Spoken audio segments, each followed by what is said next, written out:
Star hospitals Banjara hills తో పాటు ఇప్పుడు ఫైనాన్షియల్ డిస్ట్రిక్ట్ లో కూడా.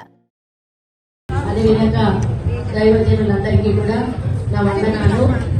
మీ అందరి ప్రార్థనలు ఫలించి మరి యేసు ప్రభు దీవెనలతోటి మీ అందరి ఆశీర్వాదంతో శాసనసభ్యురాలిగా ఎన్నికై మీ ముందుకు మరి దైవ కార్యం చేసుకునేటువంటి దేవాదాయ శాఖతో ఫారెస్ట్ ఎన్విరాన్మెంట్ మినిస్టర్గా ముందుగా మీ దగ్గర ఈరోజు క్రిస్మస్ వేడుకల్లో పాల్గొనే అవకాశం కల్పించిన ప్రభువుకు వందనాలు.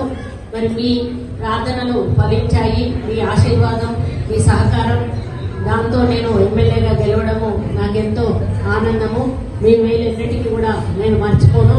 వరంగల్ ఈస్ట్ ఎమ్మెల్యేగా నేను మంత్రిగా ఉన్నా కూడా ఇక్కడ ప్రత్యేకంగా ఎమ్మెల్యేగా నా దృష్టి ఎప్పుడు కూడా మీ సమస్యల మీద, మీ అభివృద్ధి మీద ఉంటుందని చెప్పి తెలియజేసుకుంటా ఉన్నాను.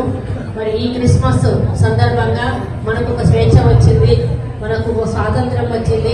తెలంగాణ 10 సంవత్సరాలు ఈరోజు మనం కోల్పోయిన ఏవైతే బాధలు పడ్డ బాధలైతేనేమి, కోల్పోయిన అభివృద్ధి అయితేనేమి, అవన్నీ కూడా తిరిగి పొందే అవకాశం మీరందరూ కూడా కాంగ్రెస్ పార్టీకి ఇచ్చారు. రేవంత్ రెడ్డి గారిని ముఖ్యమంత్రిని చేశారు. కాబట్టి మన ఆశలు, ఆశయాలు ఫలించే విధంగా ప్రభుత్వంగా ఈ యొక్క ప్రభుత్వం ముందుకెళ్తుంది. మరిన్ని వీడియోస్ కోసం ఛానల్ ని సబ్స్క్రైబ్ చేయండి. లేటెస్ట్ అప్డేట్స్ కోసం వాట్సాప్ ఛానల్ ని ఫాలో చేయండి. అండ్ లింక్ డిస్క్రిప్షన్ లో ఉంది.